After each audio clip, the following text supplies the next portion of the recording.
Let me tell you guys about the time I worked with the devil. Okay, maybe I'm exaggerating, but that was one of the worst experiences in my job life ever.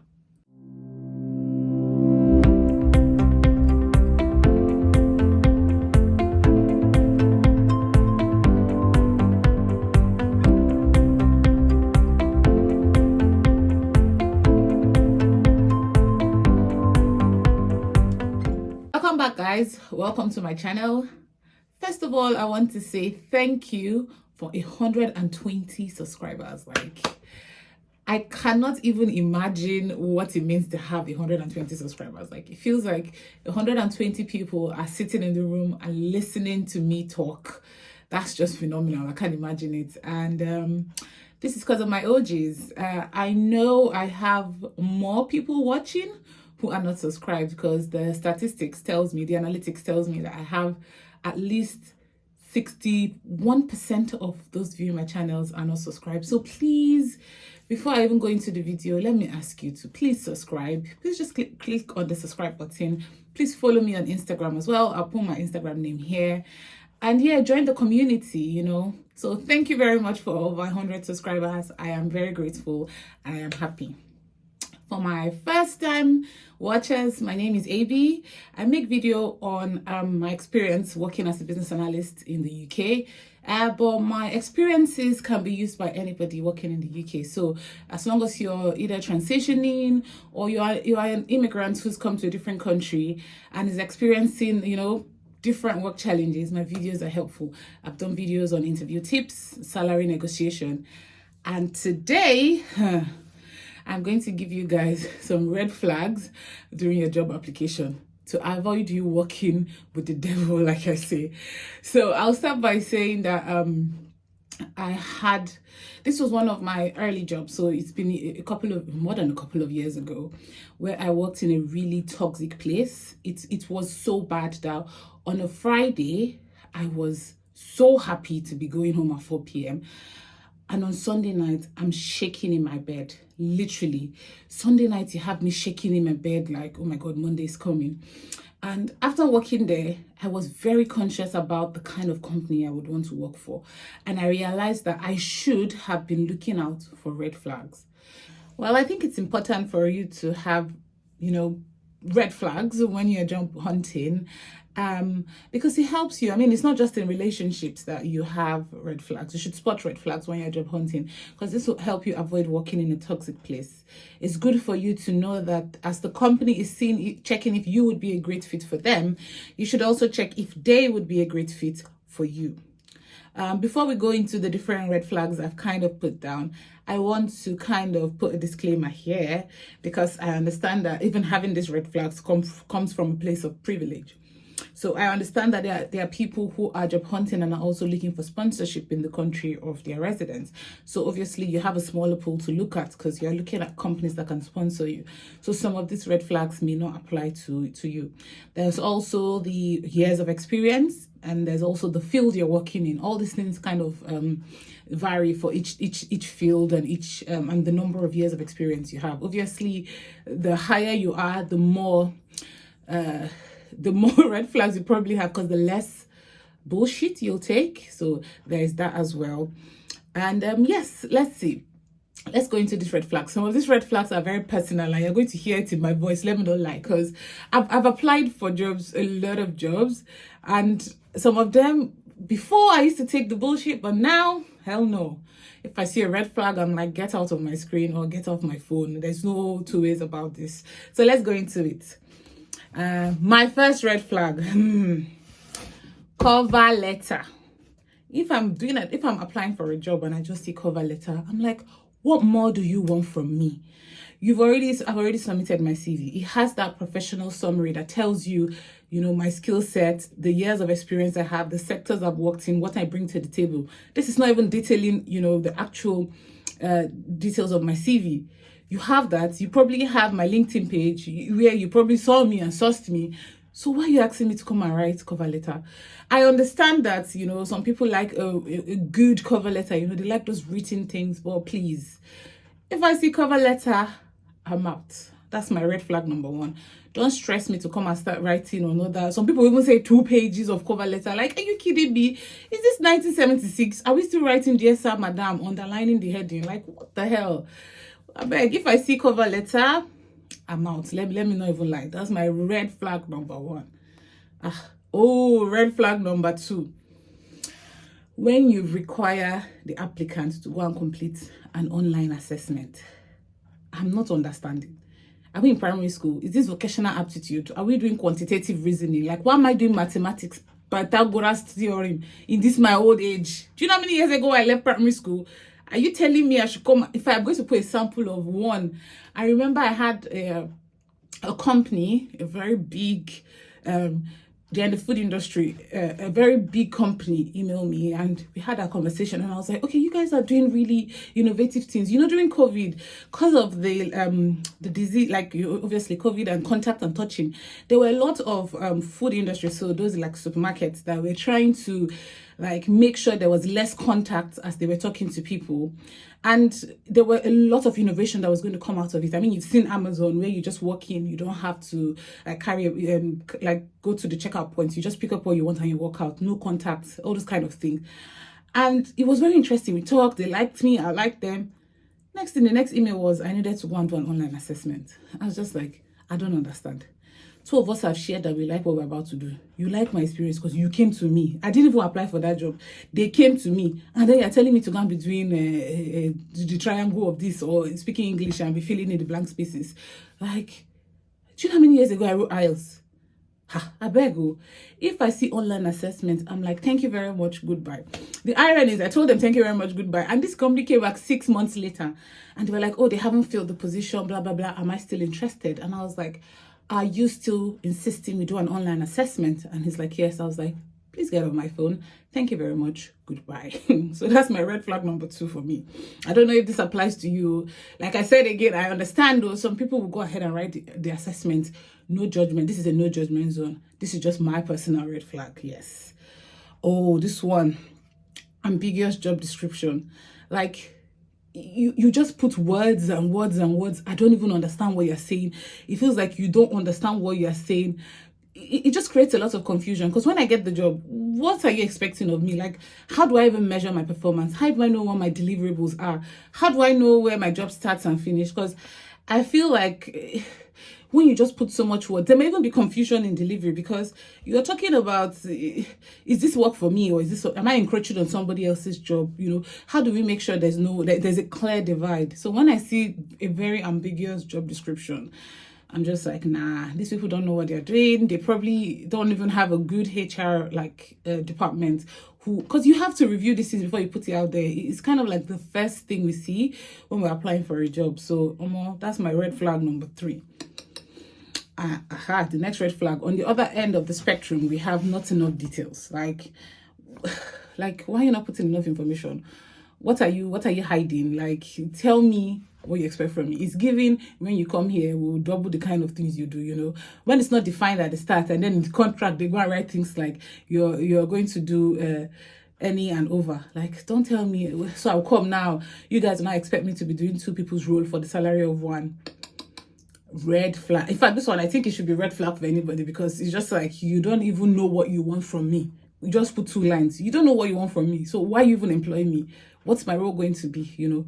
So that's another red flag. On the other side, from ambiguous, this one is not having enough details. Tell me what you expect from me. It even helps me know if I want to do this job, you know. That's red flags number 2.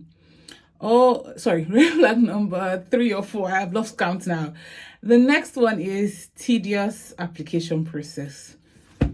This one, there are different stages to these people's madness. First, they're like, oh, apply for the job. You submit your CV.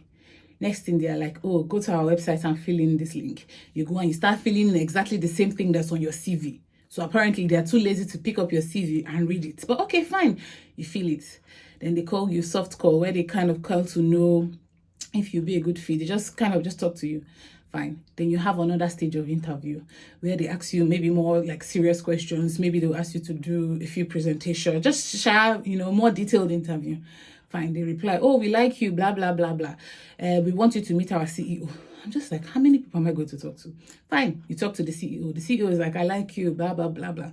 Next thing, they're like, please come into the office so you can do work around. Do I have the job or do I not have the job? Why are you making me go back and forth and back? In fact, from that, I put in an extra application form. After I've submitted my CV, you're telling me to go and fill in the details. That's already like red flag ringing in my ear. The next year, adding stage upon stage upon. Do you want to meet my grandfather before you decide if you want me to have this role or not? Do you get, like, do you want me to meet the founders of your company, the people that laid the foundation? Why are you making this application process so tedious? Why can't it be straightforward? I apply for a job, you like me, we do interview, you like me, you don't like me, you tell me if you want me or not.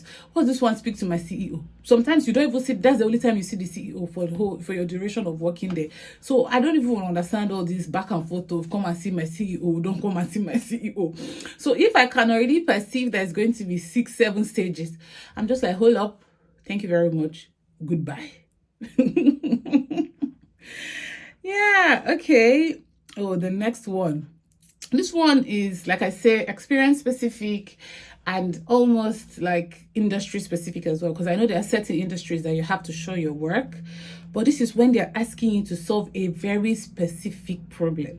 So they give you a scenario that sounds very specific to their company, because I understand they may want you to do a couple of presentations depending on your level of experience and the kind of industry you're going for. So maybe you used to work in maybe fashion industry and you're going into like food and service. They may want to see how you relate those your skills you've grown in the fashion industry in their own food and service industry. So sometimes I understand it, but when it seems very specific, as if I'm solving a problem your company is currently facing, it's a red flag. I'm like, you are not giving me any compensation for this work I'm doing, and why am I going into so much detail?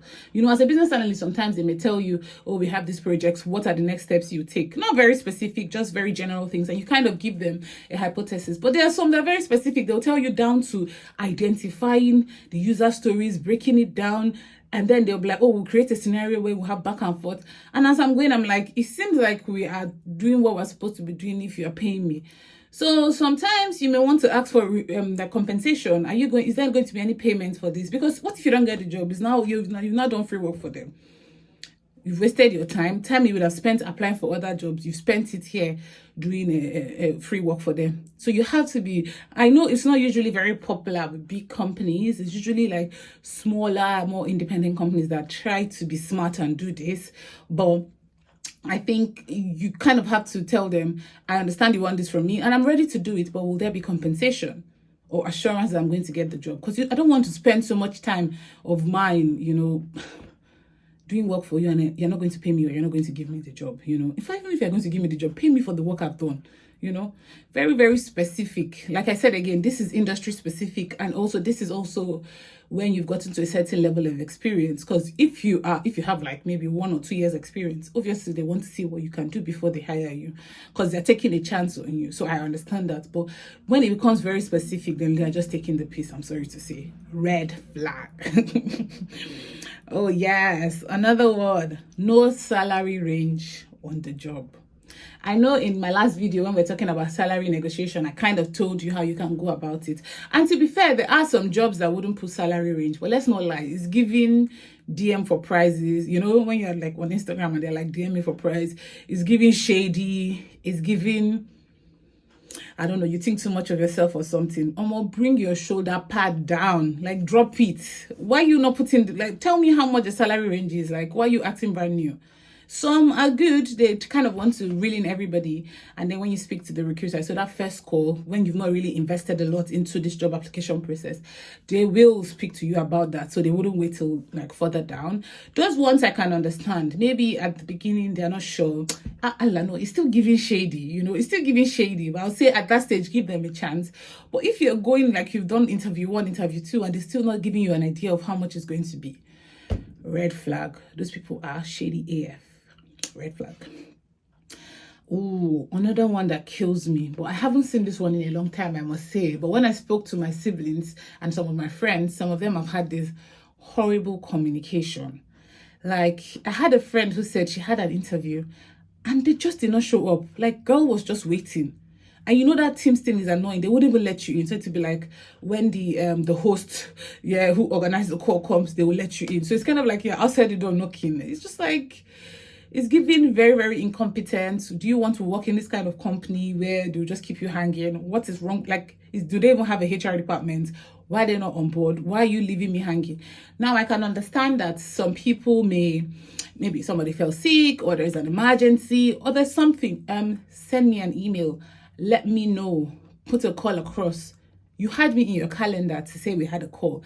I'm already anxious, waiting for the interview time. I'm shaking and I'm like, where are you? I think that's just incompetent. And if you do that, maybe if you come to me with a very good reason why you let me hanging, I may give you a second chance. But if the reason is not good enough, again, like I say, red flag. Because when you join the company and they don't pay your salary, or they promise you compensation that they don't give, wahala. So you kind of have to think about those things anyway. And then, we are a family. We take people culture very seriously. Run. Those people will use and dump you.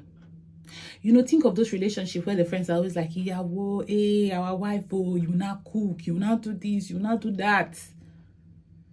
You not find out from Instagram when they post 2 shoes together, male and female shoes. The person is married. That's what it's giving. It's giving when you come here, you're going to suffer. It's giving not to enjoy. I'm like, you don't have to sell your people culture to me. When I get there, I'll find out. You don't have to force me to go for the company picnic. If I enjoy the people's company, I will voluntarily go for the company picnic. You don't have to force me to come for Christmas party because I want to spend time with my colleague and because it's a beautiful environment, non-toxic. I would want to. So stop trying to advertise where a people person. It just sounds as if you're not even sure what you're doing, like you're going to force me to do stuff. So that's another red flag. So guys, I think that's the red flag I have. I have a couple more. Making promises without actually putting it on paper. In fact, I should have mentioned that one first. If you see it, run. All those people that tell you, oh yes, we would increase your salary after X number of months, and you're not seeing it in the contract. Please, if you call them and you ask them to put it in the contract, and like, oh, don't worry about that, blah, blah, blah. Red flag. Red flag. Be on alert. Red flag. Oh guys, I will not lie, I had a lot of fun during this video. It feels so funny, but the truth is, these things are things you should take seriously. Some of them are a little bit more like, something like cover letter. That's personal to me. I just got tired of writing. I've written enough cover letters in my life. I don't think I should be writing it again at this stage. But yes, those are the red flags identified. Please, in the comment section, tell me red flags that you have kind of said, nope, I'm not going forward with this job application because of those red flags. Put them in the comment section. And yes, I want to say thank you very much again for 120 subscribers. I am so happy. Help me get to over 100 on Instagram. So please follow my Instagram page here. I'm putting it here. And share my video. Please share to your friends, share to your colleagues, share to everybody friends, family. And let's get this face on many people's screens. Let them keep watching my video. I normally say if you have any specific video you want me to make, you should let me know in the comment section, because I'm giving you what I think you like, what I would have liked when I started out. So but if you let me know of anything specific, and I can make a video on that. So thank you very much guys, and I'll see you guys next time. Bye.